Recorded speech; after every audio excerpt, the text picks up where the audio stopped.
Good afternoon, everyone. Thank you for attending our last press conference of today. A couple of housekeeping notes for you guys. Talent will be standing here for 1 minute. Go and take your pictures. When I ask you guys, that's not such a busy room, so then you take your seats and take your pictures. No flashes allowed. Please make sure that your camera's in a silent mode, so then you don't disturb the panel. You guys asking the pictures, just stand up and announce who you work for. Space for the volunteers, we're fine. I'd like to announce that this press conference is being broadcast live at bell.ca/movelover and also available on your smartphone on the Bell network. I'd like to welcome on stage the director, the actors, and the producer of the film, The Big Picture.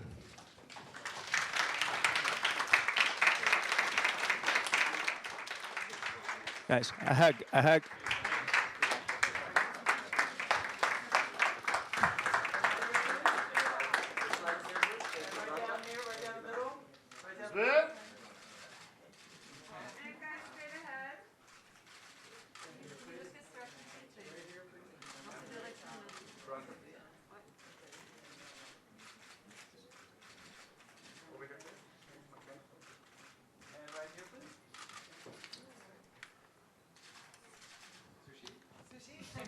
Thank you, guys. Take your seats, please. Thank you. What do you want to do? Oh,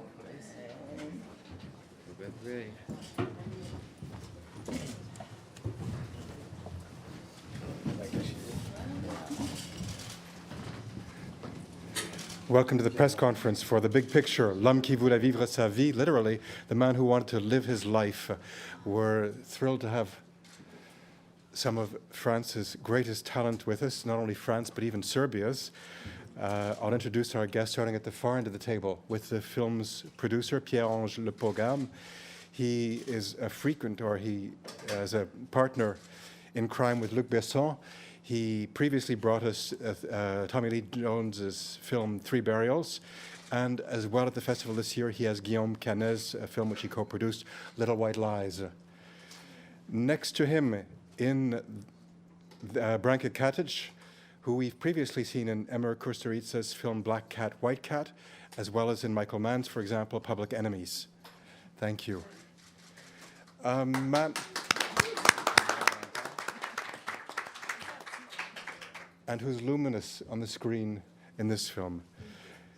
Making an incredible couple with her, the star of one of France's current box office hits, Heartbreaker, which has just opened in the States, and we previously saw in an extraordinary role in The Beat My Heart Skipped, Romain Duris.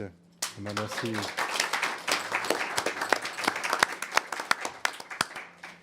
And finally, the director, co-script writer, and the initiator of this adventure, Éric Lartigot.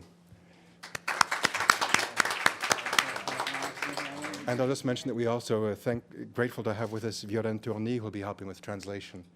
So does anyone have a question to begin the press conference? I have one. Eric, this has been a marathon for you. It's been a long project. Can you tell us how you came to the novel and some of the story behind the production? Before the production? Yes, yeah. Leading up to. Sorry for my English. I'm very, very sorry. I speak a fuck in English, but It's my life. It's my problem, but now yours. I read the book 12 years before, and I asked for to buy the rights. droit, The rights. and the 20th Century Fox was with the right of the book. And after Pierre-Ange Le Pogam bought them, and I saw the book to a producer, and he told me that Pierre-Ange want to find a director. So I called Pierre-Ange immediately, of course, and we take a drink during 7 hours, and we made the story. So you both were interested in the project and didn't know each other at when that point. I didn't want to speak to this guy. He's, you think he's charming. He's difficult. Thank you.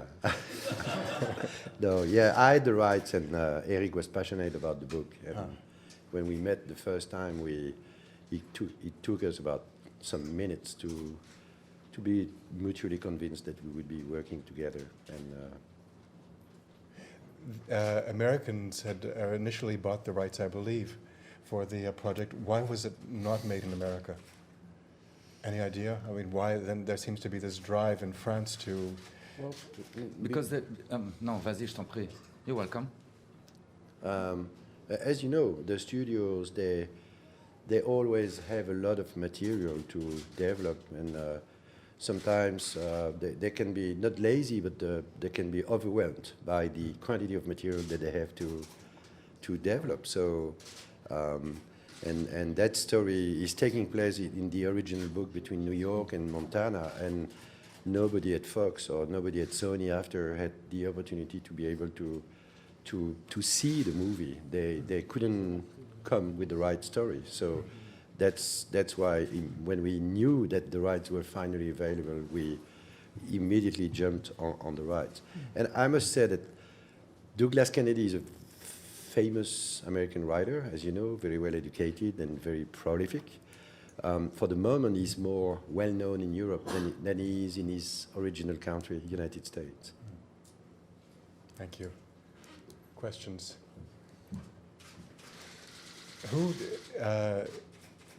Eric, at what point did you get involved in the script writing? I assume that Pierre-Ange had already had a script commissioned, and you came in at that point. At the beginning. So were you involved in the first draft, or the question Yes, I'm really coming? There was one first draft, but we were not happy with this draft, so we restart to the beginning. The other question that I'm really leading to is you obviously changed the locations, the geography of the novel, but what other changes did you make? In terms of the story and from the, I would like just to have the same question of the book that Douglas Kennedy asked in the book. I just would like to keep these questions of existence, of who are you, what's your problem, are you sure you are in your life, in the real life, and the question I forgot. Sorry. That changes. The changes. You had to adapt. And after, of course, you have to translate to adapt the story of American to Europe, to France. But it was easier.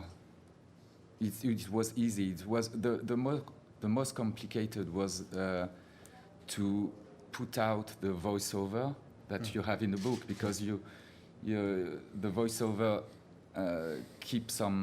give you some information all the time of the character, and I didn't want to have a voiceover. So after, I just want to follow this guy and keep the sensation, the emotions, difference. Were there other cultural references that changed, or sociological references that changed in terms of the story? Scylla. Est-ce qu'il y a d'autres critères dans l'histoire ou sociologiques qui ont été touchés par rapport au livre original? I don't think so. Douglas told me that I give him the script 15 days before shooting, and he told me it's not my book, but it's your movie. And now it's your movie because it's the same. For him, the most important was the direction of the character at the beginning and at the end. And he told me that it's the same ambience, the same climax that in a book. So he told me just have good luck. Is the reason that you chose to shoot in Montenegro so that you could work with Branca? Yeah. He needs a local. Branca, yeah, because it was interesting to put the, comment on dit le dos? Back. The back to the Britain and go to the east, and I need some water, so fall to the Montenegro and of course meet the dear Branca. Because the story for me the question that you have in the book are the universal questions that we have. So it's not a problem to put them in Europe. No, I understand. Thank you. Yes, please. Could we have the microphone in the middle? Sure. I just have a quick question from the actors. When you're working with a screenplay that's based on a book or a novel, do you reflect on that? Do you use that for the makeup of a character, or do you just sort of work on your own on what the screenplay is? Does it help you get in role and understand what the character is going through? Or do you just work with the director and just follow what he says, basically? Do you reflect on it at all? Well, I have much smaller part. Yeah. Well, depends. You know, if character is based in real life, yes, then I do a serious research and try to see all the pictures, even paintings from that period, and watch movies from that era and all of that. Here in this script, my part was much smaller than in the book, and the love story, it's just a hint of that love story, really, and his redemption somehow doesn't come through that love, but through, whatever happens in our movie. So, yes, I followed Eric, and he was very comfortable, I think, casting the two of us. He let us be quite free, I think, and, well, that's my answer now.